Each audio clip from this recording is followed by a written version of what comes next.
Okay, shall I get going? Yeah. Yeah. So we got this. We saw this yesterday, and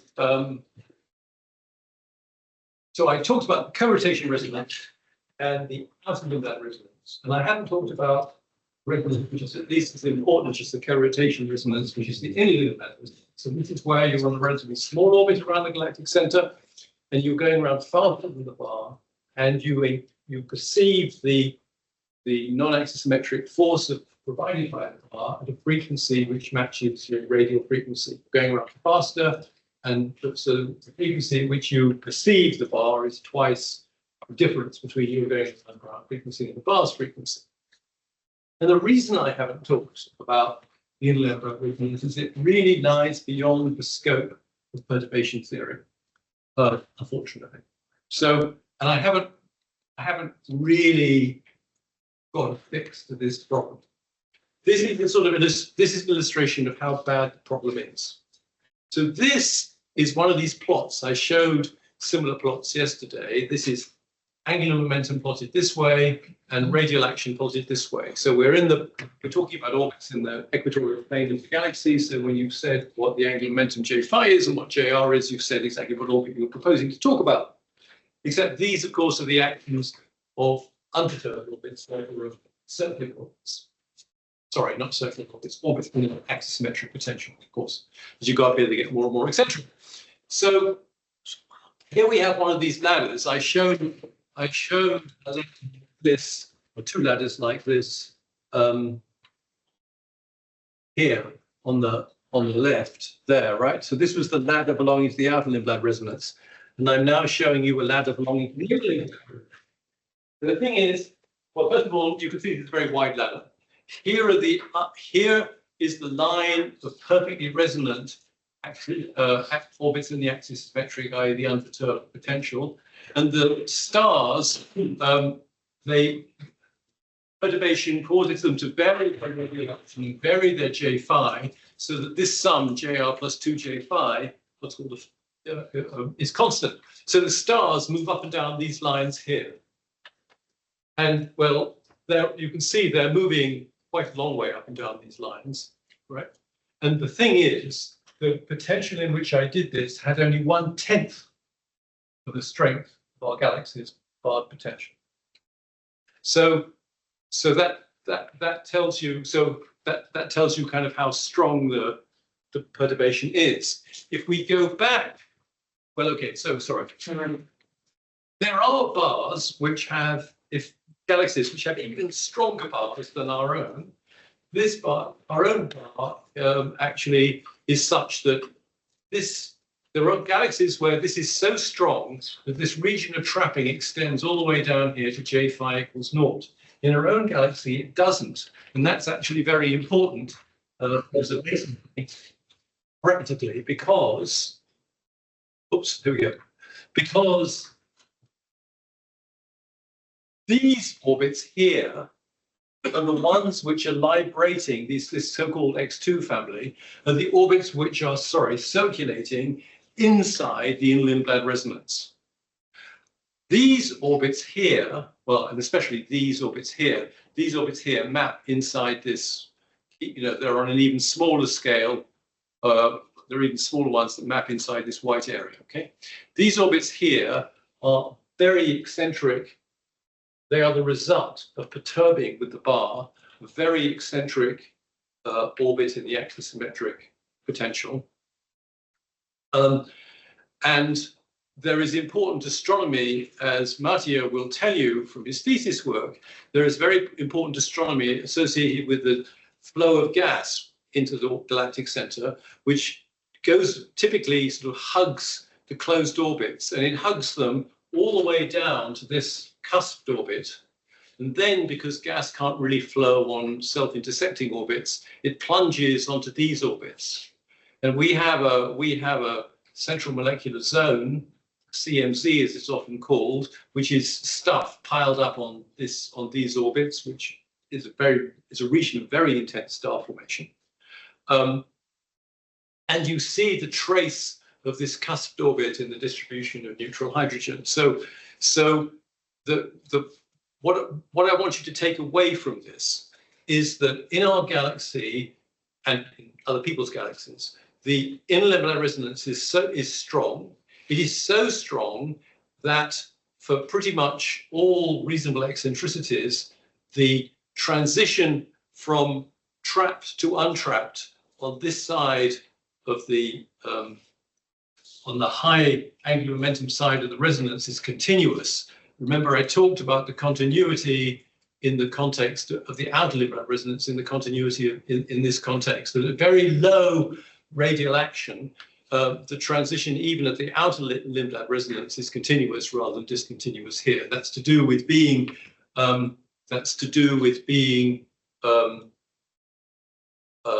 in this part of the diagram, right? The transition here is continuous. Then here the transition is discontinuous. So the X2 orbits live in here and they're not trapped.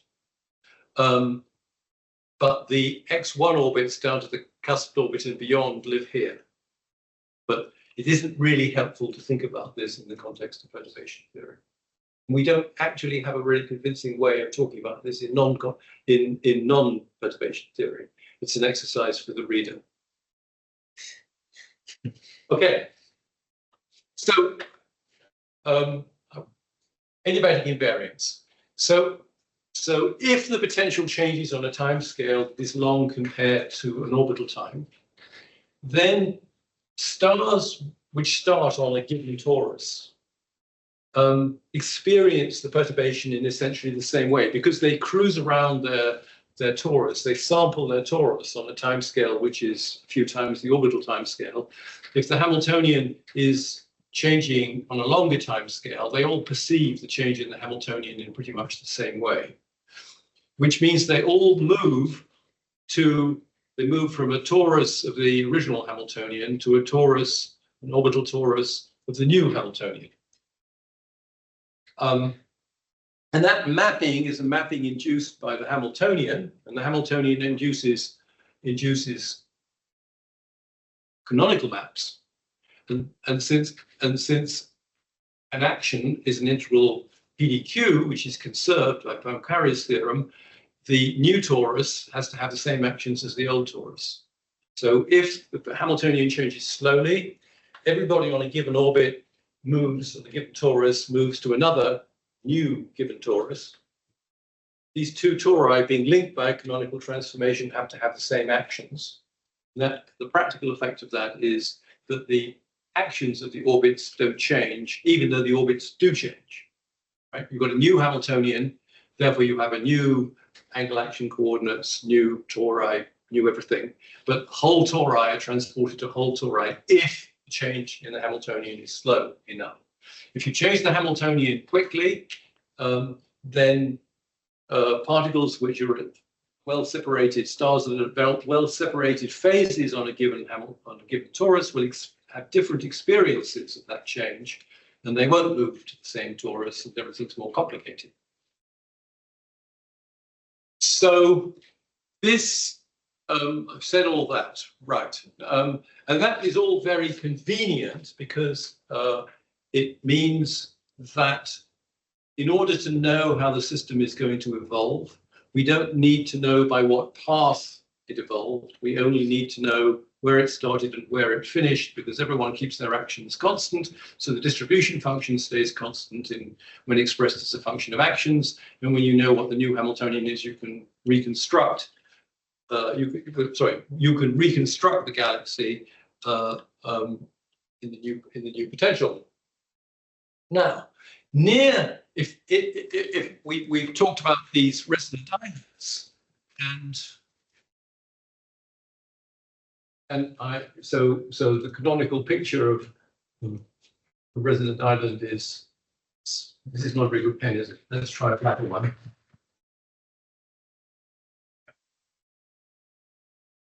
So this is a one-dimensional phase space.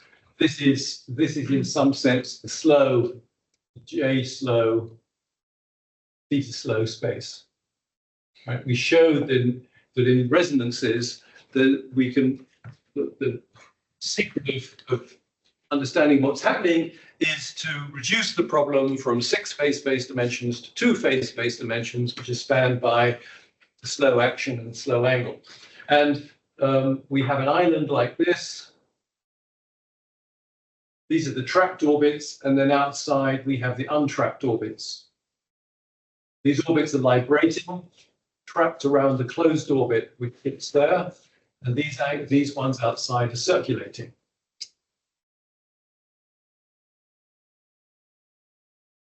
And what I think, yes, what I didn't point out, it isn't actually obvious, but it's almost obvious, is that the frequency omega resonant with which you go around this, so each contour, remember, is it is a contour of the slow Hamiltonian, and it is the trajectory of a particle whose action, whose J slow, whose libration action is the area inside its curve divided by 2 pi. That frequency goes to 0 here at the edge. And the reason it goes to 0 is understood from a pendulum. So as you come along here, you asymptotically approach this fixed point, and then after an infinite amount of time, you asymptotically depart from it. So it takes you an infinite time to go around like this. And if you're just, of course you don't go around because it takes an infinite time, but if you go slightly inside here, it takes you an extremely large time to go around, which means that the frequency goes to 0. So at the edge of an island of trapped orbits, the frequency, the libration frequency, always, in principle, as a matter of principle, goes to 0. And that means that these libration actions can never be, they can never be adiabatically conserved at the edge of the island.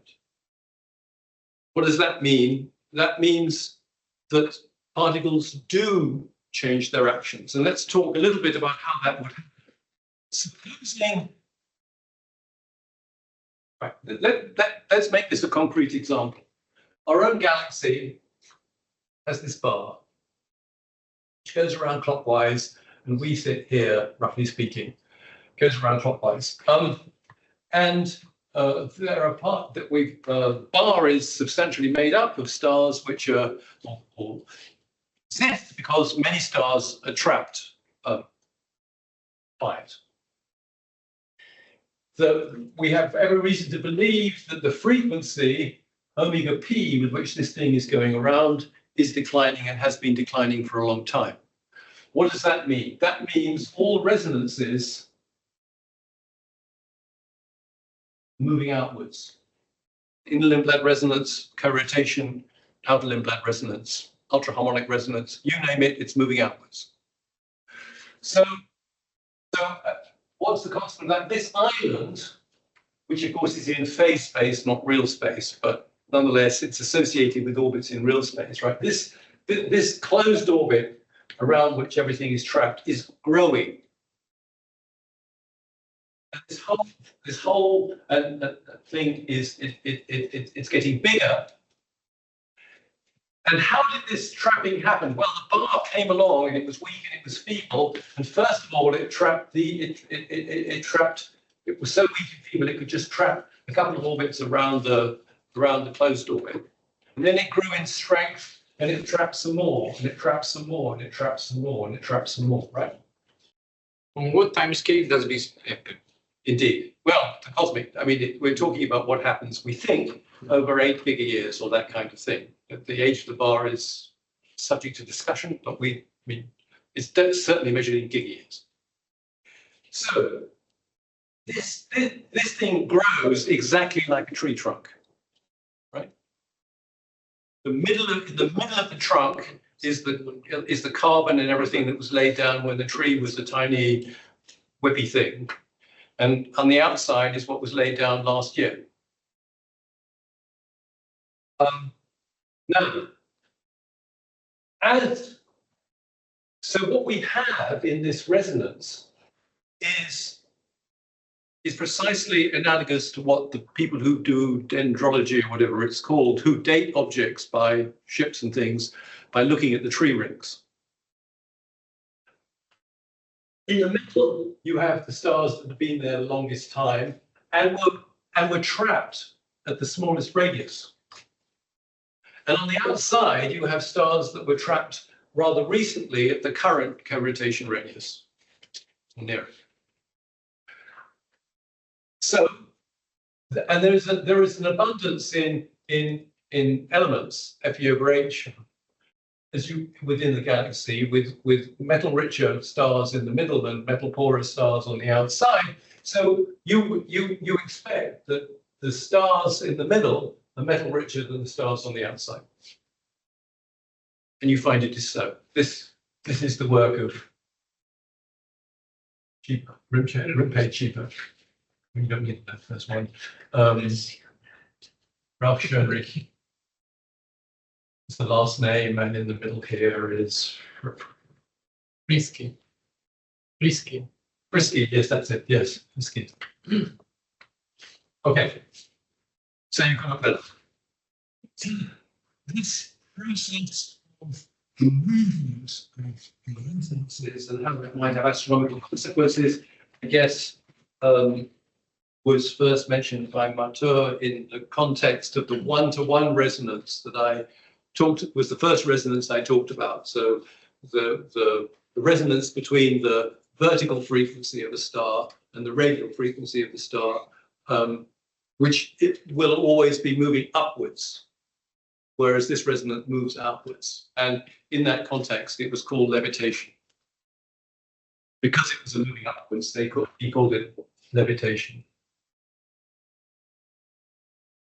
Since we haven't actually located that resonance, it's not as interesting as this resonance at the bottom, which we know where it happens and we know which stars are trapped on it and things like that. Okay. Right. Talked about that. Okay, well, I talked about this island growing, but islands shrink as well as grow. And what happens when it shrinks?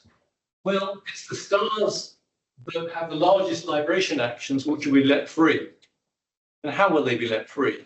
They'll be let free at random, either here or here.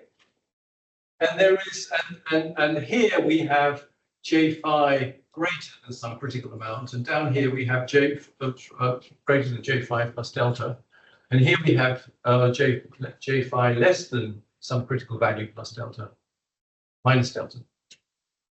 There's a finite difference in angular momentum across this thing. That's the zone of missing actions. That space in phase space is exactly what's occupied by this knob here. So when a star is released, it could be given an action, a high J phi or a low J phi at random. If I may interrupt. You may indeed. To make a question. What we knew about that region was that there is the stochastic layer. Yes. Which I haven't talked about yet. Yeah. No, the question is, in order to see it, we did see it in particle accelerators when we had many zillions of revolutions. Yes. Is it possible to see it in the stellar dynamics, the random behavior of stars? Observationally, I mean. Observationally, yes. The cumulative effect you can see, but you can't see, of course. No, of course. Because we see it only one snapshot, we can't. Cumulatively, and I will be somewhat talking. I mean, so this is why stars diffuse. I'm Exactly. Kind of getting to that. Yeah, that's kind the of diffusion of stars in space is extremely apparent and much discussed in our class. Okay. Right. So the point is that you get significant random changes in your action if you are trapped, then released.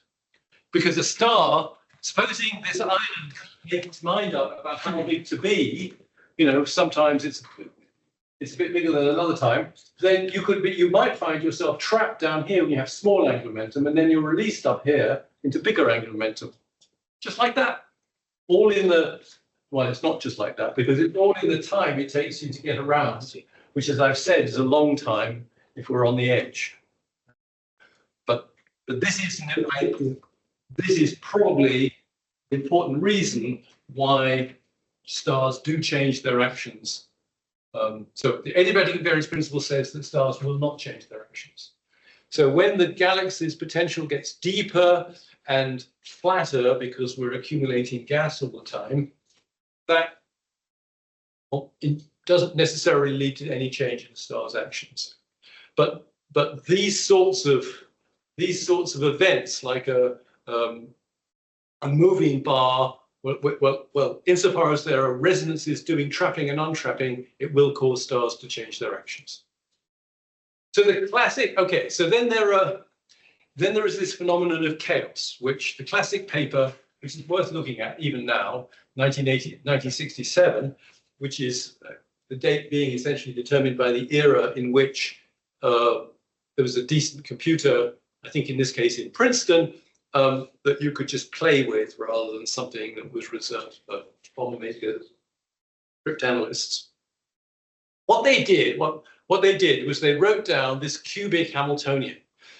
Their idea was that this was a model Hamiltonian for the effective potential that a star like the Sun experiences because when it moves in the RZ plane. I talked about stars moving in the RZ plane, and I've shown I've shown that we can reproduce the orbits very well, for example, with torus mapping. Anyway, but that was their motivation for doing this. This is not, in fact, a good model of the potential that the Sun moves in, but it is a very interesting. Their paper is a very interesting experiment. So then they integrated the equations of motions and they plotted Poincaré surfaces of section. This is the XPX surface of section for this motion at a relatively low energy. And you can see that there are, immediately you can see 4 beautiful islands here. And the underlying Hamiltonian, you might say, is a degenerate harmonic oscillator, right? Because this is a harmonic oscillator in which the frequencies in the x and the y direction are the same. And then you could regard this as a perturbation. Whether it's a perturbation or not depends on how big your typical value of x is, and therefore depends on your energy. But at this value of the energy, this is evidently some sort of a perturbation, and it generates this structure. Then when they increase the energy to this value, they found this. So their original islands are present, undoubtedly. But other islands have appeared, and a large part of the phase space is taken up by what looks like random scattering around. Well, actually, some of it's clearly not. There's obviously another island here. There's an island here. There are islands galore, right? And it's become hard with this archipelago of islands to tell what's island and what's sea. Now,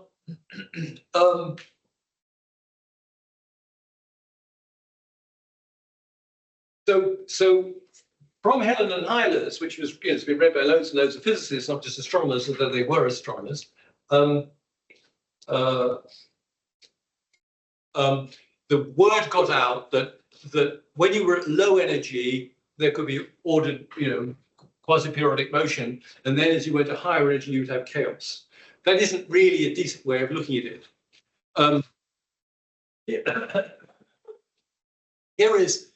Here is a potential.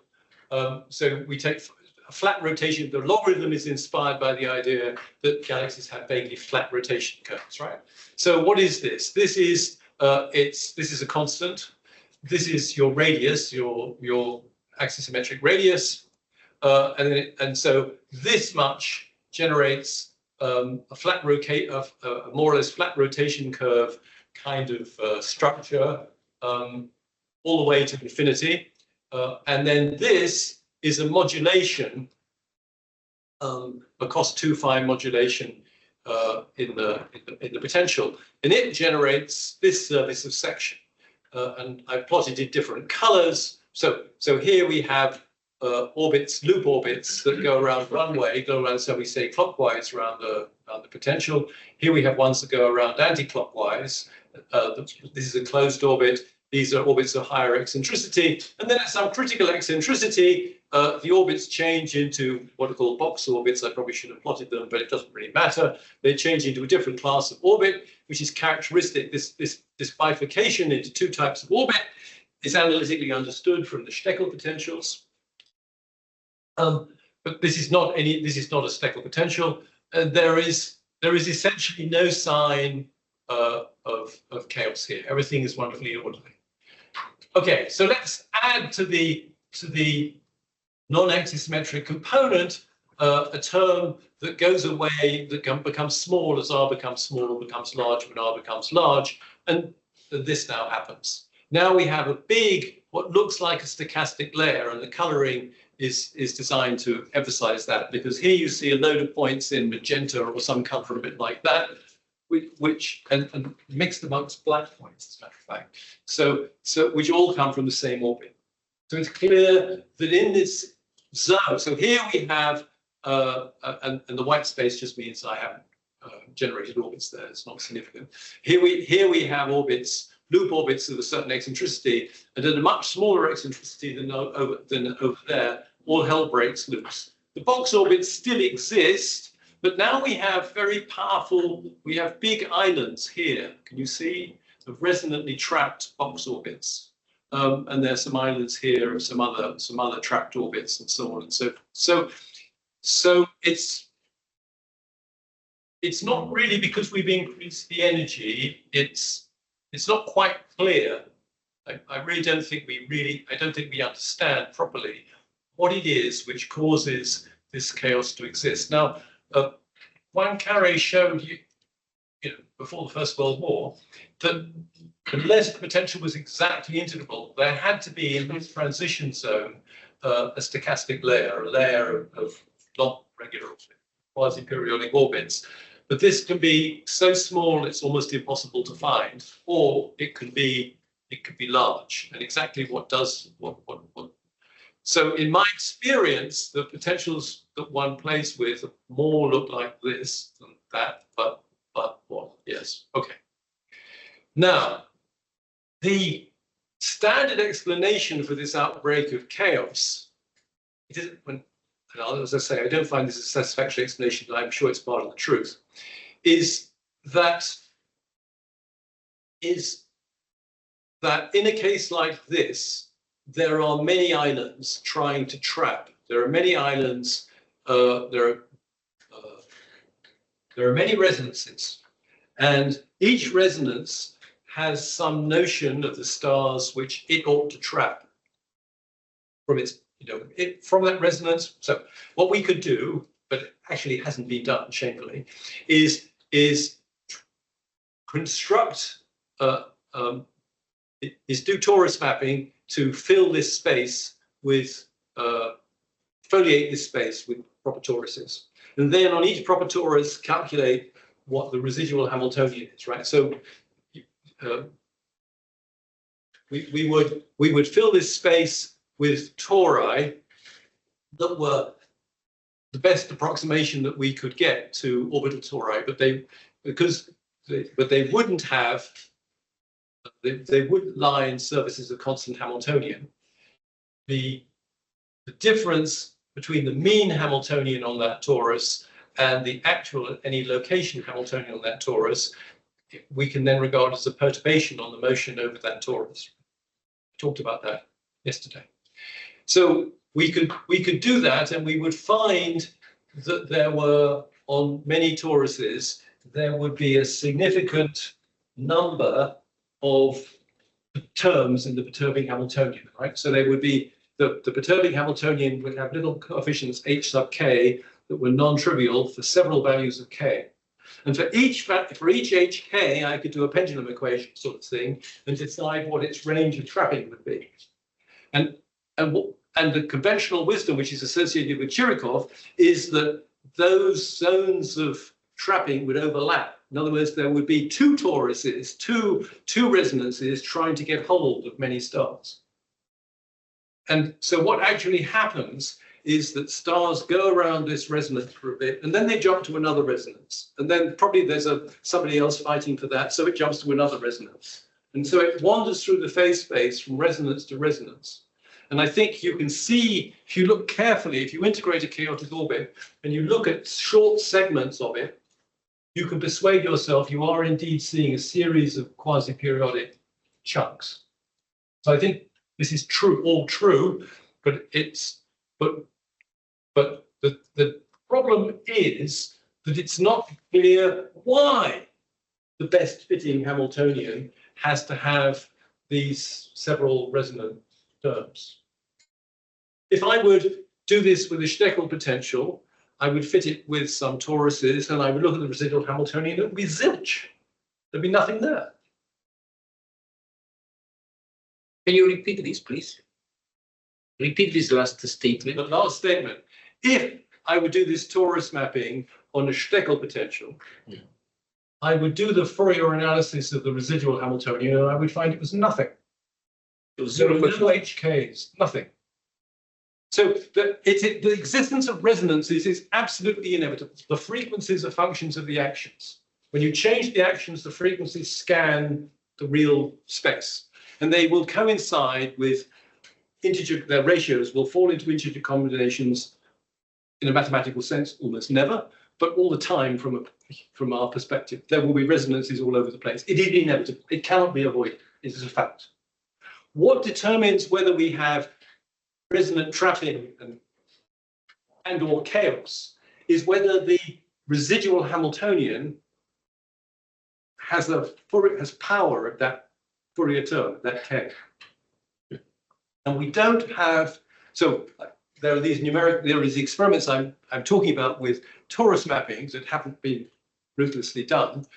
But otherwise, I don't think we have insight into why some Hamiltonians have significant power in these resonant terms and others don't. Okay. Onwards. So, okay, so why am I showing you this? I don't know. I think it's probably a mistake. I think I plotted the wrong diagram. It's a very pretty diagram, right? What is this? That logarithmic potential without the RE term, so the one that makes so it's sort of illustrating again that having loads of resonances trapping doesn't lead to chaos. I think probably why I put it in. So what it is that with a rather small value of the parameter q, which makes it a very strong bar. And you can see, you know, when we first looked at this, we had the loop orbits and we had the box orbits, right, just around the outside. And then maybe there's a few box orbits here. But basically, most of the space is now taken up by some kind of resonance. This potential allows trapping by loads of resonances, but what a beautiful, orderly, harmonious, you know, talk about peaceful coexistence. There's no fighting, no disorder. Why? Okay, so that was all just surfaces of section, right? Poincare surface sections are the tool of choice when you're dealing with a four-dimensional phase space. Of course, we're really dealing with a six-dimensional phase space, and there's no such thing as a surface. I mean, effectively, there's no such thing as a surface of section. It's not practical. So how do you look for chaos or not in 3 dimensions? Well, this is a popular and a fairly reasonable method.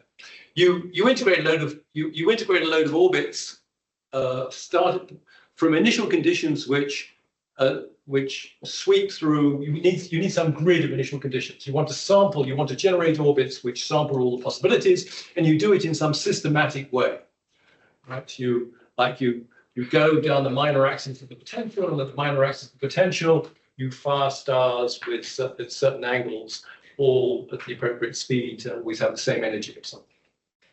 Okay, and then you Fourier analyze the time series that pop out of your integration.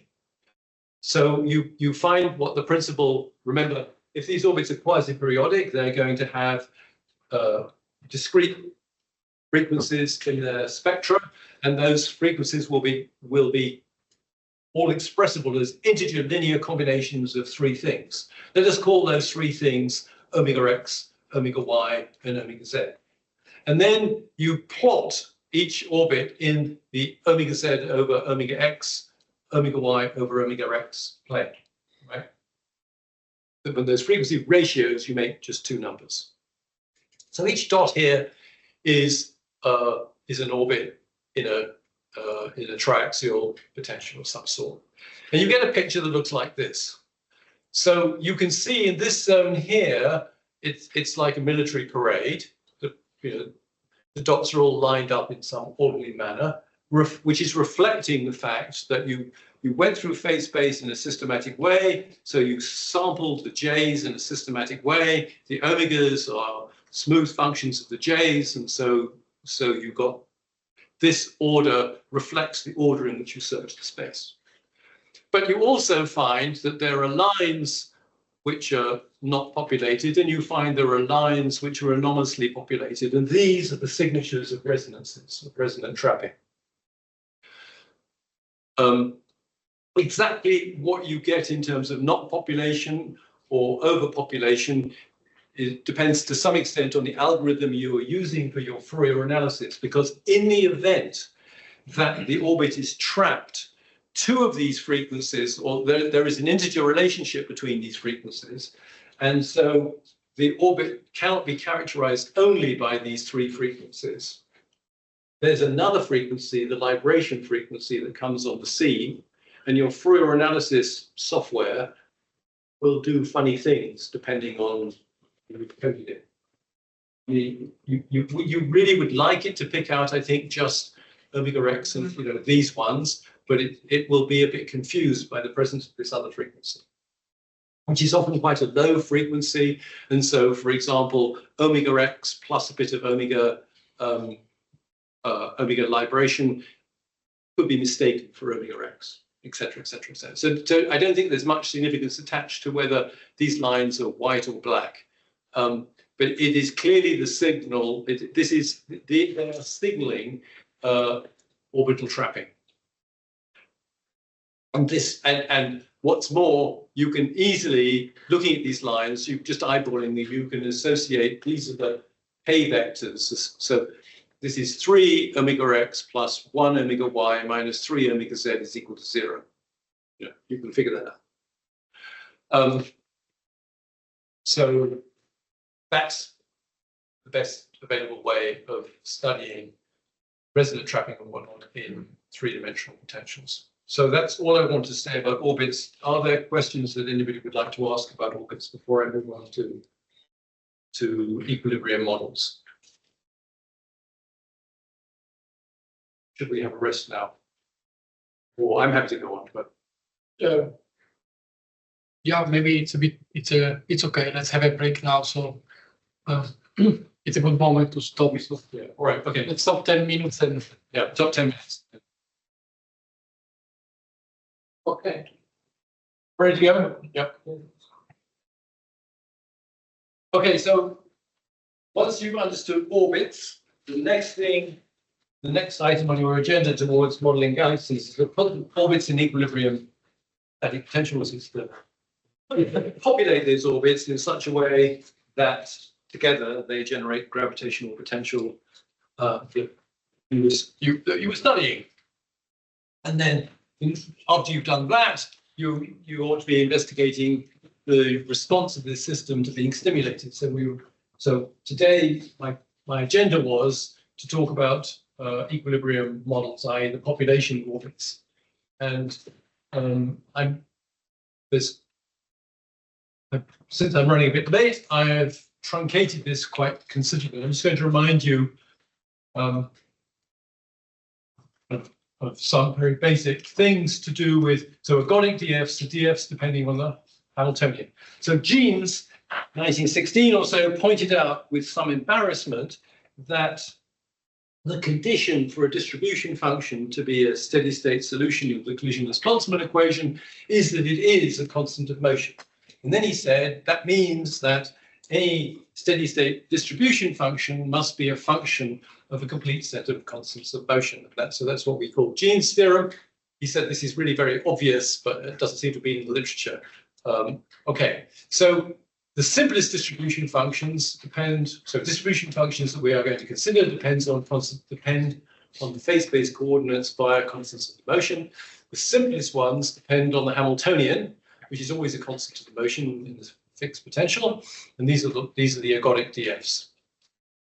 An ergodic DF inevitably makes a spherical model because there's no sense of direction inside H, and we can then obtain the model. You can write down any f of H that you like, and you can find out what model you get by integrating these coupled ordinary differential equations. The rate of change of Gm is 4 pi r squared times G rho. Sorry, well, anyway, times, sorry, this is specific, sorry, to the, I've now assumed that the distribution function is e to the minus beta h, the isothermal distribution function, but the same principle applies, right? That the rate of change of this is going to be 4 pi r squared times G rho, and rho is an integral over the velocities of your distribution function, which is some function of radius, and then you have that if psi by the r is equal to gm over r squared, where psi is the difference between the potential at the where you are, radius r, and the potential at the center. And so you can make yourself models, and we talked about that. I already talked about that in the context of the isothermal spin. And what's where you can do it backwards? If you were given a density profile, rho of r, you can solve an able integral equation and find out what the distribution is, function is as a function of the Hamiltonian. Eddington demonstrated that soon after Jean's thing. And this is a pretty useful algorithm which delivers for us distribution functions for example, the isochrone potential, double power law potentials, like Hernquist potential, the Navarro-Frank-White potential, etc., etc., etc. So this is all very general, and I'm not, I'm nothing much new there, and I'm not going to talk about it. I'm going to confine myself to spherical anisotropic models. So in real systems or systems, well, either real systems like our own galaxy, or in the case of dark matter halos formed in simulations of clustering in the universe, you end up with systems which have a radial bias. So the velocity dispersion in the radial direction is typically larger than the velocity dispersion in the tangential directions. So it's important to understand models in which this is true. And you can get models in which this is true by considering distribution functions that depend on the energy and the total angular momentum, or alternatively on the radial action and the total angular momentum. And I'll be talking about these possibilities.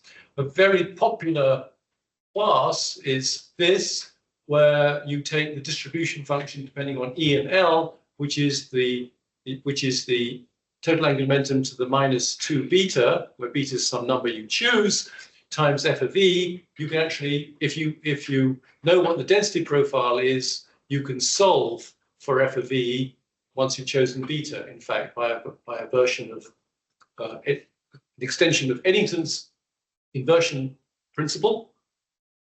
And these models are kind of interesting because the ratio of the tangential the velocity dispersion in the tangential direction divided by the velocity dispersion squared in the radial direction is simply 2, 1 minus beta. In other words, beta. So if the system was isotropic, this ratio would be 2 because there are two tangential directions and only one radial direction. So if beta is 0, we of course have an isotropic model. You can see that straight away. But if beta is some other number, we have a sort of a model with steady, sustained anisotropy. So if you look in galactic dynamics, these models are fairly extensively discussed. And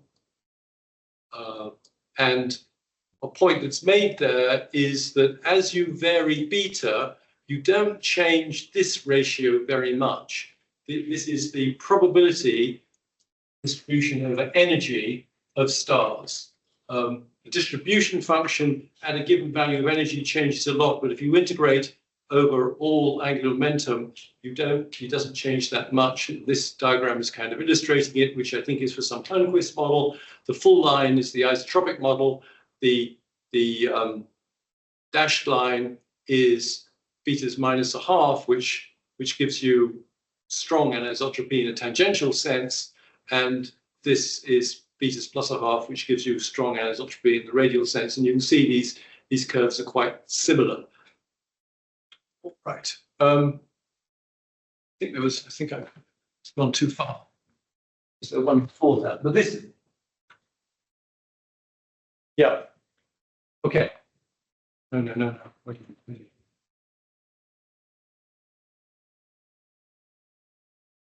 So sorry, it was that this is the next thing. I'm going to strip this because this is what I want to talk about mostly. I want to talk about the possibility of distribution functions which depend only on the action. So in this spherical case, we will be booting the Hamiltonian from the distribution function and substituting JR instead. Why would you do this? You should ask, given that JR is a lot harder to calculate than H. So why? Actions always range from, well, they range either from 0 to infinity, the actions of bound orbits, from 0 to infinity in the case of JR or JZ, or from minus infinity to plus infinity in the case of J phi.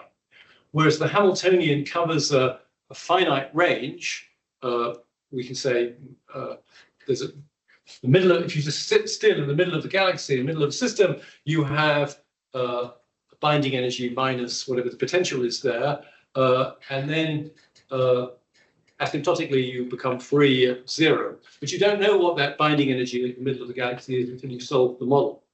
So, right. So it covers a finite range, and a range which you can't predetermine. The volume of phase space associated with d cubed j of actions is always 2 pi cubed d cubed j. So if you so the action space is a fair representation of phase space.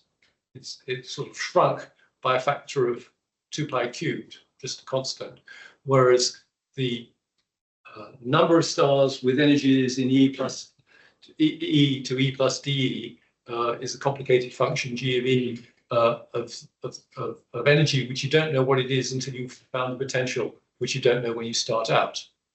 So this is extremely useful because it means you can fix the mass associated with the distribution function up front before you discover what the potential is. So when you're building a model of the galaxy, our galaxy, you need to have a distribution function for the dark matter. You need a distribution function for the Aralari stars. You need a distribution function for red giants. You need a load of distribution functions, right? Because there are lots of different types of stars, and we need to know where they all are. Can't possibly predict what the observations are going to be until you know what mix of stars they're going to be at some location. And you want to be able, it makes sense, it's very convenient to be able to say that a system like this ought to have this many white dwarfs, this many relative numbers of stars in these different classes are related to each other by astrophysical considerations. And you'd like to fix that up front. You don't want to find out what it is after you've built the model.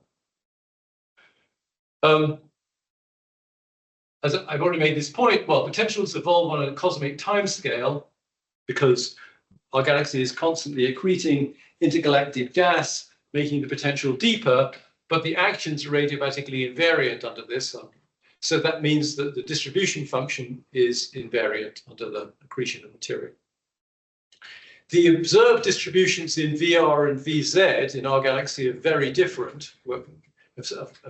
Distribution in velocity of stars vis-a-vis moving towards and away from the galactic center or perpendicular to the disk. And that means you can't use distribution functions of this class, H and J phi or LZ, whatever you want to call it, because they predict identical distributions in VR and VZ, so they're basically ruled out. And in general, you have to determine what the gravitational potential is iteratively after you've written down your distribution functions. And this process converges rapidly if your distribution function is a function of actions, it's quite difficult to get it to converge if H appears in the distribution function, basically for the reason up here, but I don't need to go into that. There is, however, so I have spoken often with enthusiasm about distribution functions of this class. And I'm going to spend most of the rest of this talk, today's lecture, talking about a downside of doing this, which is that there are important constraints on your choice of distribution function or behavioral distribution function as you approach the origin in action space, or in the spherical case, or in the axisymmetric case as you approach the J phi equals naught K situation, the plane of polar orbits. And I'm going to be talking about those constraints. I think at the moment, these constraints are the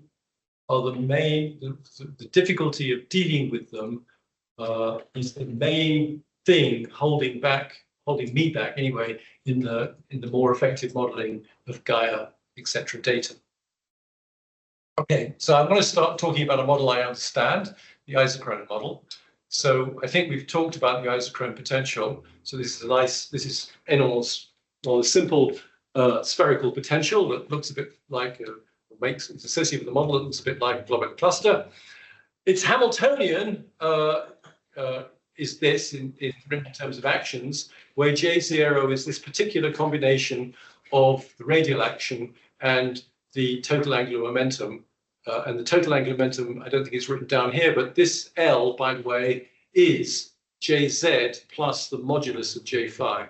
It's not, you don't add the squares, square root, you actually add the things themselves. Jz plus the modulus of J phi is what L means.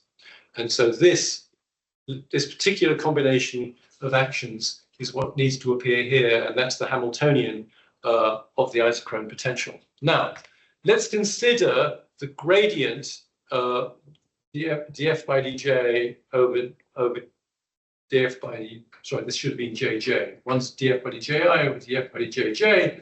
And since the distribution function is a function of the Hamiltonian, we can do this.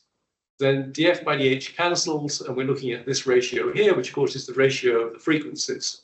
So what's that telling you? That's telling you something really important. It tells you that the gradient of the ergodic distribution function with respect to the actions, or the ratio of these gradients to the distribution function, has to be the ratio of the frequencies. Now, as we go to J phi is naught, it's a general property of potentials that twice omega phi minus omega r tends to nothing. In other words, omega r tends to twice omega phi. So any GF we propose has to preserve this property, df by dl over df by djr in the limit as L goes to naught is a half. So the idea is basically that we know we know what the ergodic distribution function is for the isochrone model because we can do Eddington inversion. And we know what the isochrone Hamiltonian is with respect to the actions. And so I can get f of j by just saying it's f of h of j. And then I can say, oh, well, I'd like to make a flattened isochrone model, say. How would I do that? Well, I would change the way that the distribution function depends on the actions. And the point I'm making is that any way I change it, I must leave. This condition will be automatically satisfied by the ergodic distribution function. I need to make sure it remains satisfied under any change that I make. So here is a proposal for how to make that change. We make we instead of using J0, we use this J, which is e to the minus mu JR instead of JR, plus a half e to the plus mu L, etc. Right? So I'm multiplying JR by e to the minus mu and L by e to the mu, where mu of L is this animal here. So it's a number which goes from 1 when L is nothing. Sorry, it goes from 1 when L is very large down to nothing L is small, and therefore this e to the 2 mu when L is small is just 1, and that's when I have to get everything sorted. So this function, as L goes to 0, tends to that which is sanctioned, satisfies the relevant criteria, and when L is large, mu becomes 1. Well, mu becomes mu naught, sorry, and therefore this becomes a number that I can control by varying mu. That's where I have my freedom. So here's an example of this at work. What we have here is in black the exact isochrone.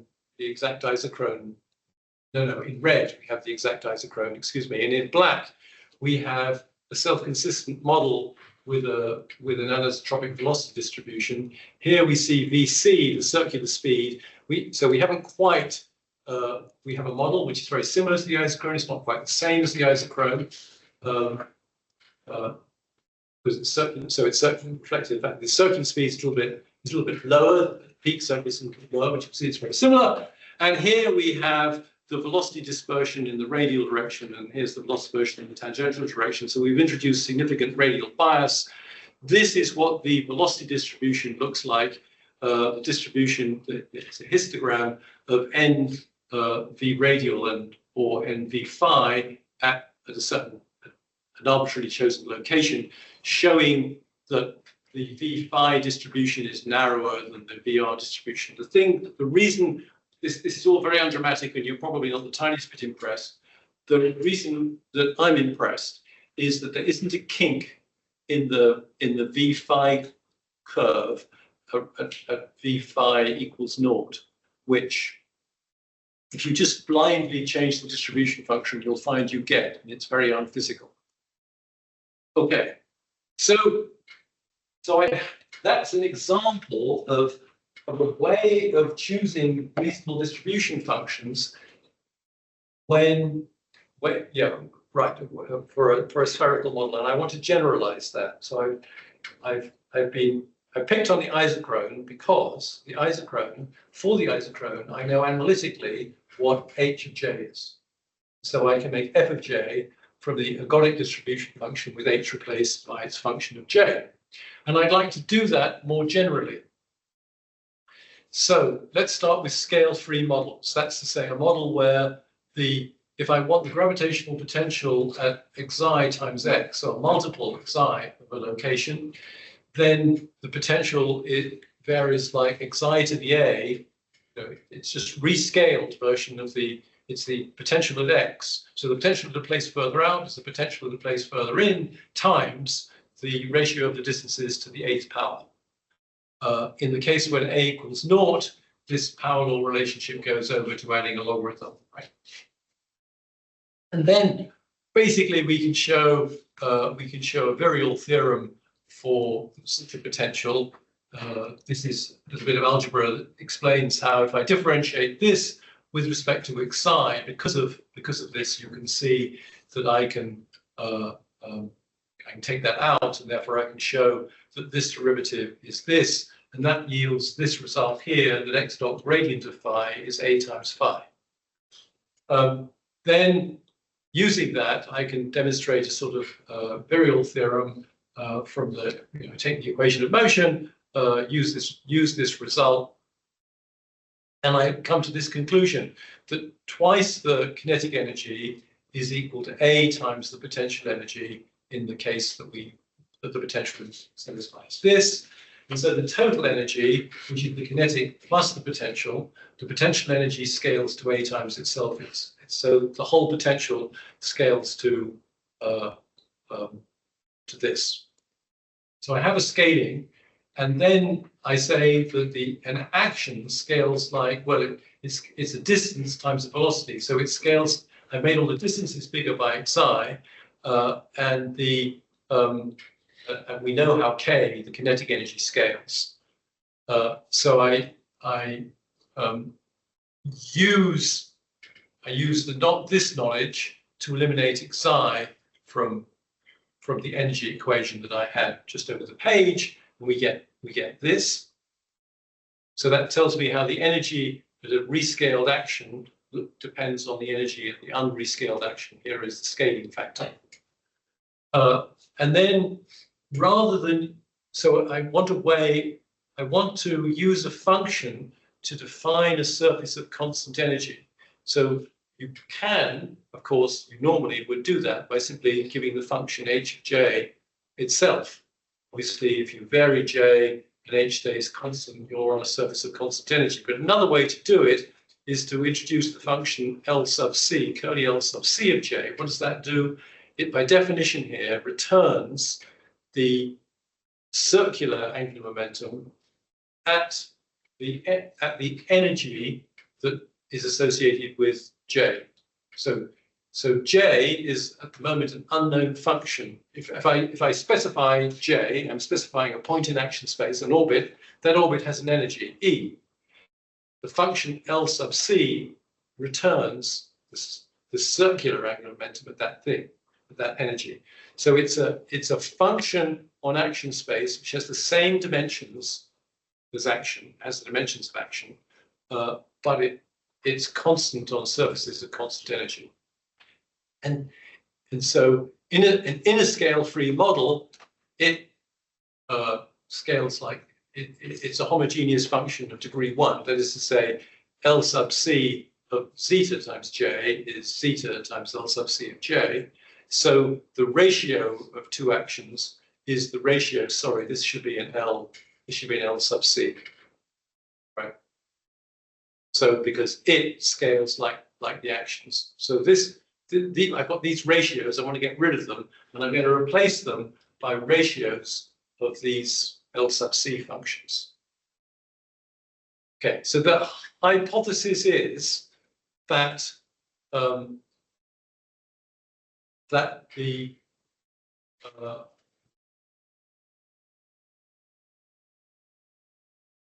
this diagram is a plot of L over L circular minus JR over the largest value of JR that's allowed at that energy. So here at 1, we have circular orbits. Here we have totally radial orbits. And what's being plotted vertically is L over LC plus JR over J max. And look at the scale. This is 1%, this is 1. And this is 1% above 1, this is 2% above 1. And these label different values of A. So if I have a scale-free potential, at the bottom, we have actually A equals 0 and A equals 2. And then here we have A equals 3 halves, 1, minus half, a half, nothing, which is the logarithmic potential case. So as you vary the circularity of your orbit, you move around at a constant energy, you move around here. What's that telling you? That's telling you that this combination of actions is pretty nearly constant. It's exactly constant if A equals 0, if A equals -1 or 2, and it varies by only % or so for other values of A. So this is a good approximation to curly L of C, the object which, or divided by LC. This is almost a good approximation to a function that's constant on an energy surface. You can make so this is what I'm trying to say. This L plus zeta JR, where zeta is the circular angular momentum over the maximum angular momentum allowed in energy, is very nearly a function of energy. And a better approximation is given down here, and you could make a better approximation. This is a plot of the better approximation, where now this is only 0.5%. I mean, the maximum excursion is only 0.5%, etc., etc. And if you have a double power law model, and an awful lot of models, popular models are double power laws. So this is the kind of thing that was originally discussed by Danon, R to the alpha, B plus R to the beta minus alpha. So this is something where the density goes like R to the minus alpha as we approach the origin, and R to the minus beta asymptotically at large radius, and the Hernquist model is a particular case. Alpha equals 1, beta equals 3. Beta equals 4. The NFW model is alpha equals 1, beta equals 3, etc., etc.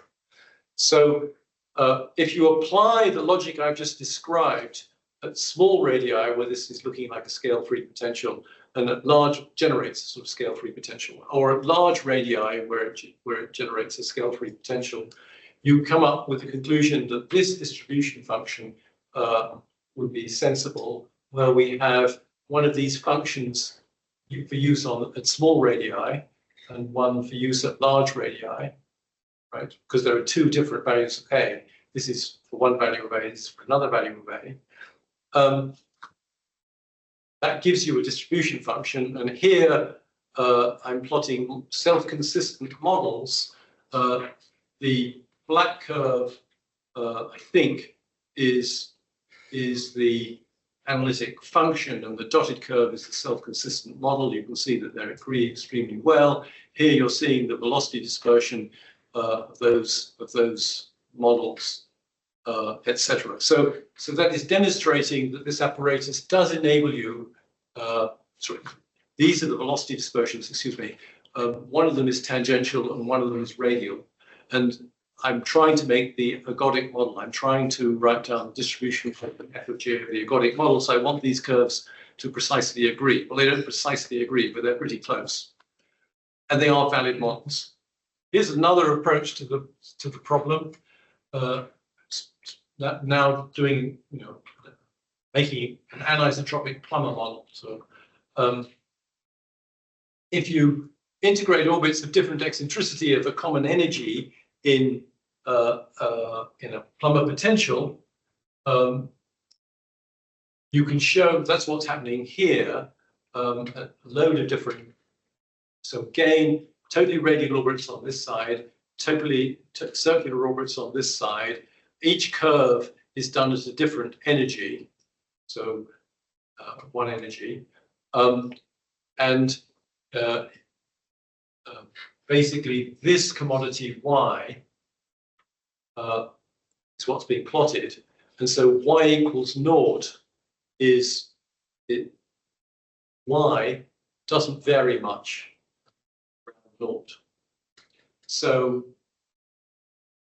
and y is a function of energy. So you can, if I give you JR and L, using the principle that y should be naught, you can solve for E, and that is giving you your ergodic, you're giving your function curly, that's essentially your curly L of C.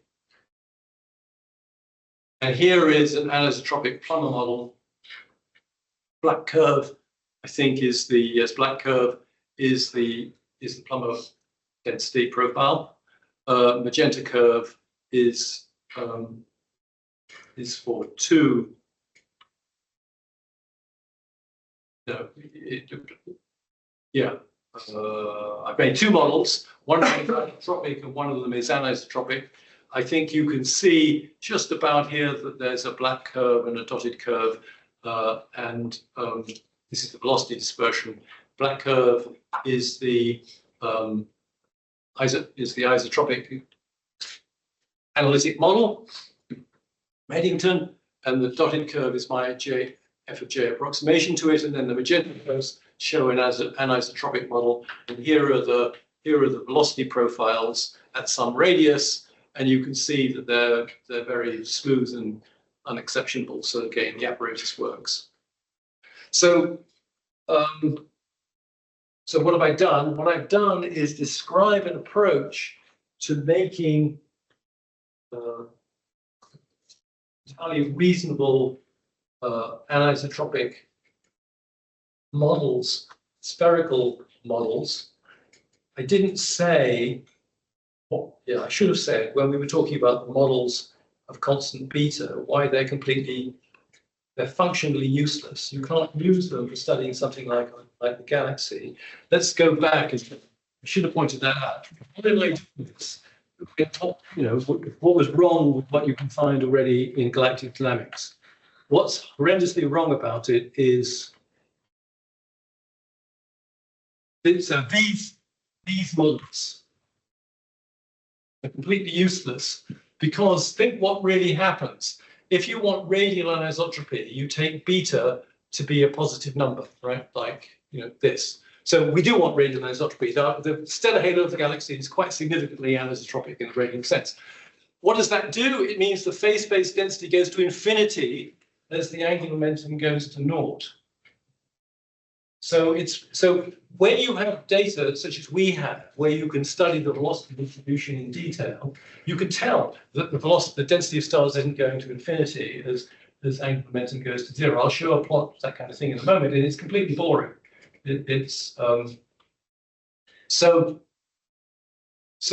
And similarly, if you wanted tangential bias, you put beta to a negative number, and then the phase space density would go to zero with angular momentum zero.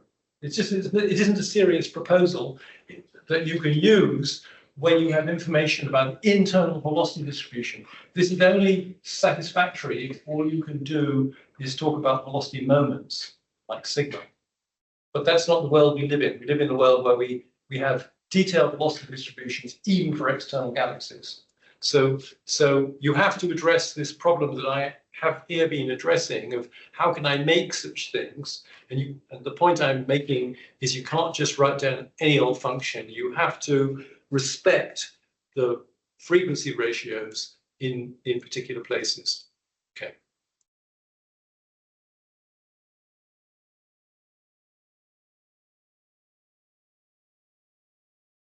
So it's not very exciting, but it is necessary. Right now, I want to talk about a still not properly solved problem, which is really holding up, I think, our study of our galaxy. So I want to talk about flattened anisotropic models, right? To a good approximation, we can take our galaxy to be a flattened axisymmetric object, and it's very flattened, and we want to have distribution functions for it. For example, for the dark matter, for example, for the stellar halo. Okay, now the thing is that let's consider orbits which have no angular momentum around the z-axis. So these orbits contribute all the density on the z-axis, and we absolutely see stars on such orbits. These are not particularly exotic orbits. We actually see them, where we are. And the velocity, we see what their velocity distribution is. The thing is, they fall into two classes. When the vertical action JZ is bigger than a critical value, they're loop orbits. They go around. They have a sense of circulation in the RZ plane, and when the Z component of angular momentum is less than the critical value, they're box orbits. They don't have a sense of circulation in the RZ plane. So as J phi goes to naught, if we're discussing the box orbit sort of things, we have this condition to satisfy, which is similar to what I talked about in the spherical case, that the radial frequency tends to twice the going around and around the galaxy frequency, and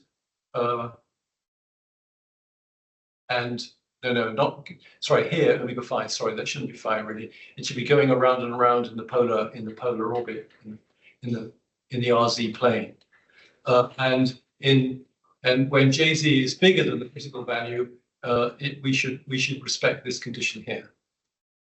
So the distribution function has to respect these frequency ratios in these two regimes.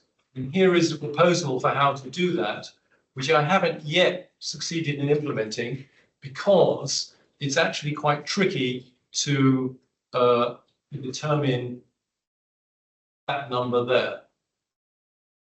To get a value for the action, the vertical action, critical vertical action for the transition between loops and boxes, but I hope to get that done quite soon. Okay, so we live in a disk, and most of the galaxy is a disk. People think the stellar halo is extremely interesting. The dark halo is certainly extremely massive, but if you're interested in stars, mostly it's disk. And this is an interesting picture. This is a plot showing the density of stars in action space. Now, this is the J phi JZ. So stars, about 200,000 stars that are in the Apogee 17 data release.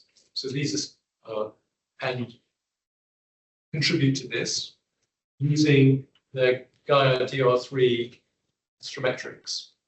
So for each star, we have a value of their actions, and I've thrown away the radial action for the purposes of this diagram. No, I haven't actually. They're in some range here, radio action up to 50 kiloparsecs times kilometers a second. So these are relatively small. That's quite not too huge radial actions. And then I'm plotting the density. Well, of course, the density is highest near 2,000 kiloparsecs kilometers a second, because that's the angular momentum of the sun, and stars with angular momentum of this order tend to be rather close to the sun, and obviously stars that are close to the sun feature very strongly in the data. And so this elongated glue structure of high density is what we can see within this catalogue of the disk. And stars up here are sort of more in the thick disk. The thing I want to point out to you is this very sharp edge here, about at angular momentum of J phi is 0. I think that this edge is a real cliff in the data. So supposing that actually all the stars in the galaxy go around the galactic disk, every star that contributes to this diagram goes around clockwise, the same as the sun, then we would still see a little spillover here, would we not? Because of empirical error, experimental error, observational error. You can't, many of these stars that you see down here are very low angular momentum. Well, if you see them at low angular momentum and relatively low radial action, you know for a fact they don't come anywhere near the sun. You are seeing them sort of quite deep, quite close to the galactic center. And if they've got small radial actions, even vertical actions even more so. So you see these stars very far away, and small errors in your measurement of distance especially can cause them to appear to have negative angular momentum. So I think I see this as very strong evidence that essentially all the stars in the galactic disk are going around the same way that the sun is, which is in itself a very interesting, striking fact. That being so, we don't have to worry about horrible crap about limiting behaviors that I've been boring you with. We can just say distribution function is 0, for J phi is less than 0, and that's what I've done. Here is a very simple functional form for the distribution function that we, Eugene Vasilive and I, assigned to different components of the galaxy. X phi, it depends on this total angular momentum, but this total angular momentum here is actually dominated by J phi, which is measured in thousands, right? Whereas these other ones are measured best in hundreds. So this is basically creating for us an exponential radial density profile. This is creating for us a velocity dispersion in the radial direction, which is on the order of, it's essentially controlled by JR0. This parameter controls how the radial velocity dispersion varies as a function of radius. Similarly, in the z direction, this is generating for us a velocity dispersion in the vertical direction. This controls how that velocity dispersion varies as a function of radius. And we have a number of constants. You get your computer to adjust those constants, and here are a few of the diagrams that you can inspect to ask whether you're doing all right. The black curves are the data, so that's the statistics of the, so this is velocity to and from the galactic center. This is velocity in the vertical direction. This is velocity in the azimuthal direction.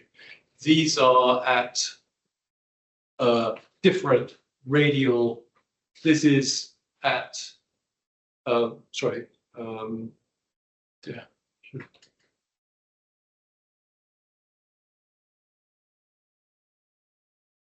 10, 9. Yeah, these are at different radii, and I think we're all at some particular heights, and these are quite different radii. And the things I'd like to persuade you that the model in red does a pretty good job at fitting the distributions in black. It doesn't do a perfect job in places, but see here, the data, the statistics are becoming rubbish, you can tell. So you don't necessarily have to worry about that too much. And some other places it doesn't fit perfectly. Here, for example, and that is clearly, the model is by definition symmetric between VZ is positive and VZ is negative, and the data are clearly not positive between VZ is, there's more stars at positive VZ than negative VZ, which is a clear indication of disequilibrium. So we're building equilibrium models. One of the things that are good about equilibrium models is they show up ways in which our galaxy is not quite in equilibrium, which is in itself interesting. The other thing I would like to point out to you is how non-Gaussian these velocity distributions are. Well, this one is, this is the V phi distribution is extremely skew. It's extremely obvious that it's not Gaussian.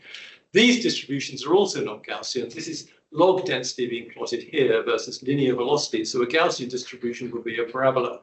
And these things don't.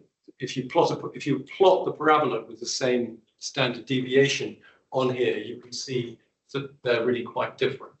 So this very simple analytical form of a distribution function, depending on the action, provides a really surprisingly good fit to a large body of data. All right.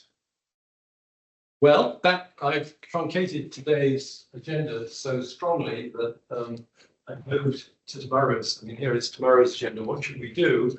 Are there questions about distribution functions? So my plan now is to talk about the diffusion of stars through phase space, and that involves talking about the normal modes of galaxies, and then that's sort of scheduled for tomorrow, really. And then on Friday, the agenda was to talk about, to illustrate these general results on the example of the periodic cube, which is a sort of nicely soluble toy model that illustrates results.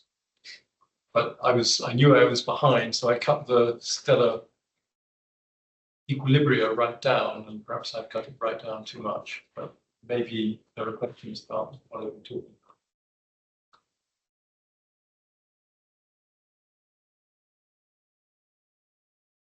about. Have I persuaded you that despite the blood and tears satisfying the limiting conditions of this word using distribution functions and interactions?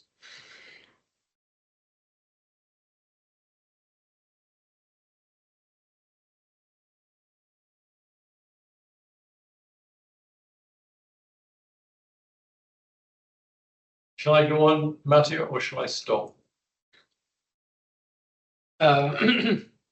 Maybe you can just sketch what's the next. Okay, but an outline, right? All right.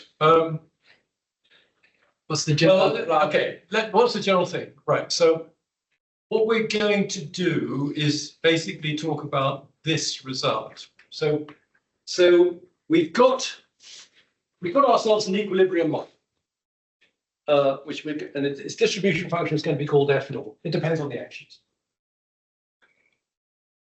As stars move through the galaxy, they deviate from orbits in the mean field potential because there are molecular clouds, because there are spiral arms, because they have other stars with whom they may have close-ish encounters, because there are globular clusters, because the dark halo contains lumps which pass through the disk.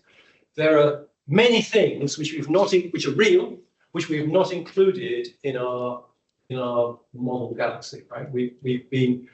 Our distribution function F0 gives us a steady state in the gravitational potential, an idealized gravitational potential, which is completely smooth, represents some kind of, we hope, some kind of average of the real gravitational potential.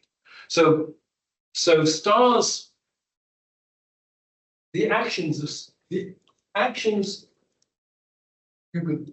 some of the time we think of them as being constants of the motion, but actually they're really just phase-space coordinates. They're functions on phase space, which we could use as coordinates.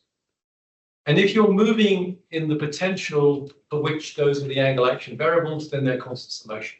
But I've just said the stars are actually not moving in the potential for which those are the constants of the motion, so their actions evolve, they change. And most of this evolution is fairly random because dark halo lumps come and go, molecular clouds come and go, etc. Right? We don't know about all of that. It's not under our control. Treating as random is the right thing to do. So what we're going to do is derive this diffusion equation, the rate of change. So since the actions of stars change, the density of stars on a given orbit, at a given action, the density in action space has to evolve. And this is the equation that describes it, right? It's a diffusion equation. It says it has to be a diffusion equation by conservation of probability. So the rate of change of the distribution function, this idealized average mean field distribution function at some place in action space, has got to be minus the divergence in action space of some flux of stars. And we're going to show that the flux of stars is given by this expectation value. So what is this? This is the expectation of the fluctuating potential at action J, well, the fluctuating potential, and the fluctuation in the distribution function. So what is this product? So the average value of the fluctuating potential is nothing. The average value of the fluctuating distribution function is nothing because we're saying the real distribution function is equal to its mean value plus fluctuating bit. So fluctuating bit has zero. But this product doesn't have average zero because these two fluctuations are correlated. Why are they correlated? For two reasons. One is if the potential fluctuates, it causes the deviation of stars, right? If the potential becomes momentarily a bit deeper, stars are sucked in and the density of stars goes up. They're also correlated because the potential is to some extent or wholly made by the stars themselves. So if the density has gone up, Poisson's equation makes the gravitational potential deeper. So there are causal correlations for two reasons between these things, which cause the expectation value of this product of fluctuating objects to be non-zero, and we will show that is the flux of stars in phase space that we want to compute. There are two approaches to calculating this flux business, right? There's Fokker-Planck equations, where you think about, I'm moving on this orbit, on this torus of actions J, what is the probability per unit time that I get scattered by delta J to some other torus? And by thinking about that, we will get an expression for the flux here, which will turn out to be in two parts. There will be a part of the flux which is proportional to the phase-space distribution function, and a part that's proportional to the gradient of the phase-space distribution function. Now, this is something slightly different. We're all familiar with diffusion equations from the heat conduction equation. And in the heat conduction equation, the flux of heat is quite simply proportional to the gradient of the temperature. So that is basically this term, and there is no this term. Why is there a this term? There's a this term because what happens with heat? We set up a nuclear bomb somewhere and release a lot of heat. Well, that's not a good conduction one. We have an electrical, we switch our electrical heater on in something or other, and the heat boosts down and spreads itself out. It goes to the system. The heat is conserved, of course, but the system cools down. We say it cools down because the heat spreads itself over more and more matter. Stars can't do that. There's an energy budget. You can't. So stars, if we release a bunch of stars in the middle of action space, they can't just come off to infinity in action space, because energy increases as you go further from the origin of action space, and there's only so much energy to hand. So the diffusion equation has to say there's a tendency for the stars to ooze outwards, and there is a tendency here to drag them back. This is familiar. I mean, this perspective was certainly there already with Einstein's work on Brownian motion, where he says, on the one hand, the joggling of Brownian particles by water molecules tends to cause a random walk in velocity space of the Brownian particles, but they can't Brownian walk to higher and higher energies. They actually are brought back down to life. Their velocities are systematically reduced by friction, by viscosity. So this is Einstein's viscosity term, and this is the joggling term. Now, what else was I going to say? Yes.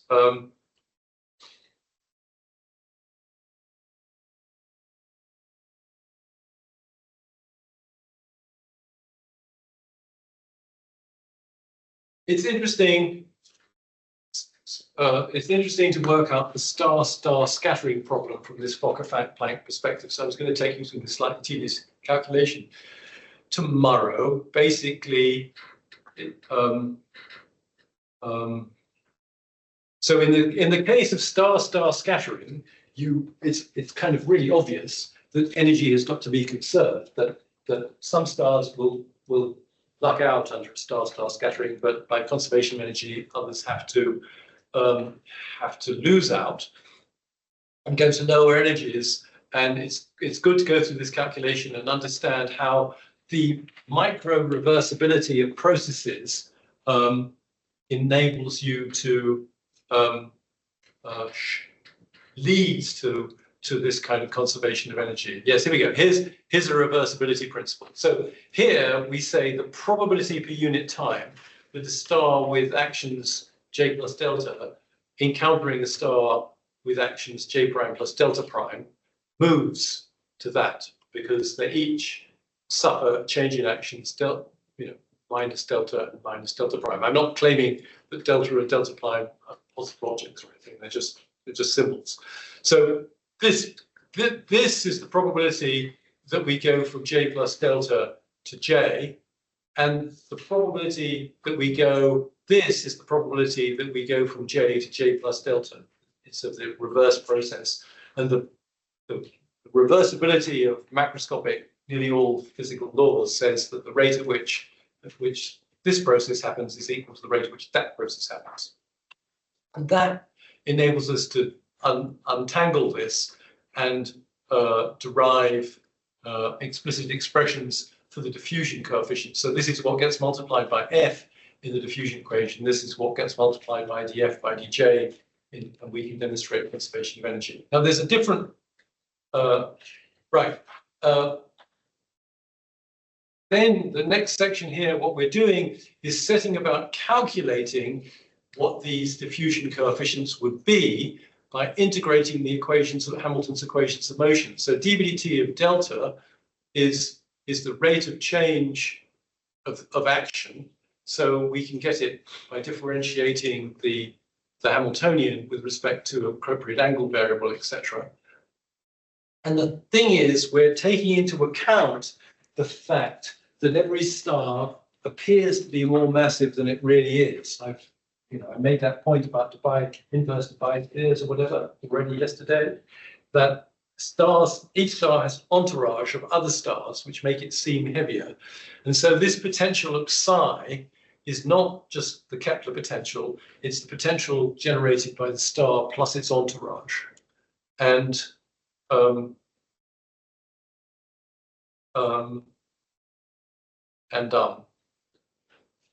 we get some interesting results. But that mention of entourage brings you on to star wave interaction. So you realize now that we are talking about stars. Stars exchange energy and momentum with each other, not through the vacuum, but through the medium of all the other stars, because every star has got its entourage.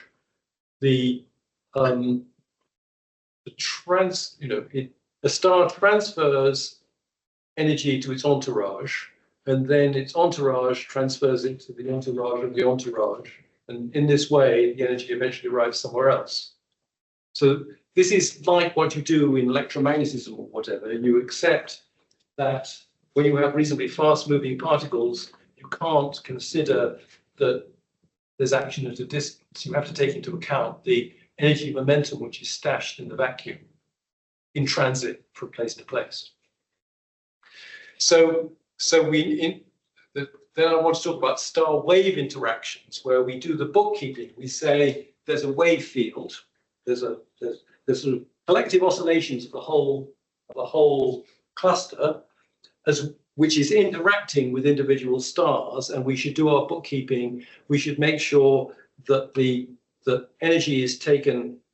Well, we should take account of transfers of energy to the wave field, from the wave field, and between stars. And that leads to some slightly interesting conclusions. And then I want to do linear response theory, where now what I want to talk about next really is the normal modes of a stellar system. So because we're interested in the fluctuations of a stellar system, the correct way to describe the fluctuations of any body is to say that there is a number of normal modes which are excited in this system. This is what we do with a crystal. We say it's got phonons running around in it. It's what we do with this room. We say it's got photons running around in it. There's little excitations. There's a normal modes of the electromagnetic field or the elastic field, whatever we're talking about. So we say the distribution function is a normal mode is defined by every part of the system simply oscillating sinusoidally at some frequency omega. So we say that f is going like this and phi is going like this. We stick it into the linearized Boltzmann equation, and then we come to and then we solve for the distribution function associated with the normal mode. And it comes in two parts. There's a part here, which is a smooth function of space, smooth function of action, right? But and then there's a bit which contains a Dirac delta. And this bit, what these normal modes consist on is a non-trivial distribution of stars on a torus that has appropriate actions. This, if there was no self-gravity, this distribution of stars on that torus would generate a density distribution that oscillated forever at the frequency omega. Actually, in the presence of gravity, it couples to other stars and drives non-resonant oscillations in the other stars, which is described by this term here. And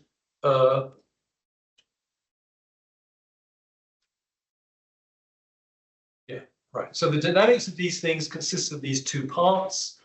And right, okay. Then something I skipped over earlier on. I mean, it's in the schedule of lectures, is the energy of a disturbance. So if I have any disturbance in a system, that we should be able to assign an energy to it.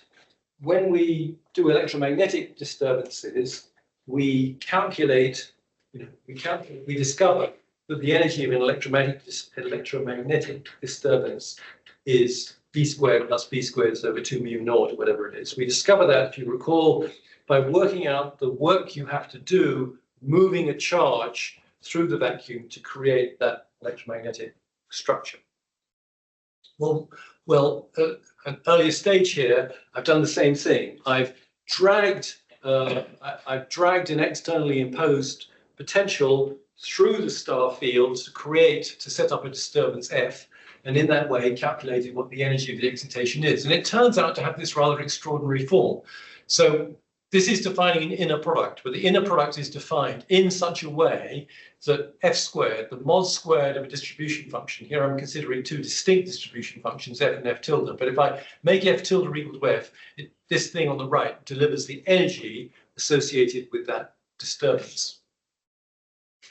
And it consists in two parts. This part is the potential energy, and rather remarkably, this part is the kinetic energy. It doesn't look like the kinetic energy, but believe me, it is.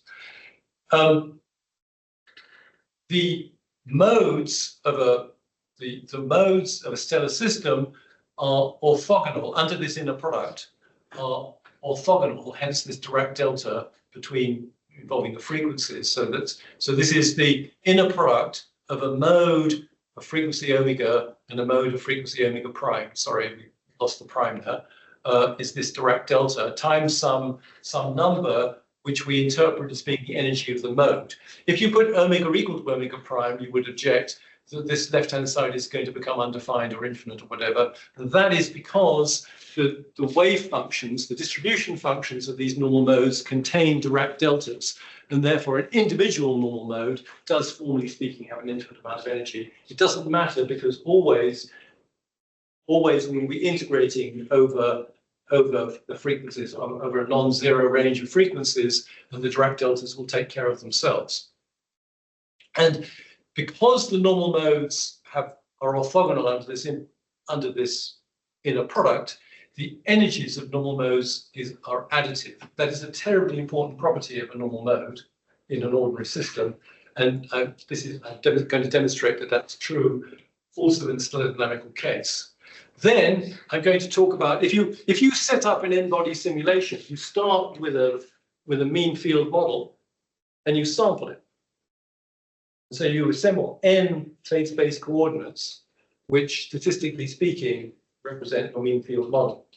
You haven't got the mean field model. You've got the mean field. You have only got the mean field model. You've got the mean field model plus a perturbation associated with the Poisson noise.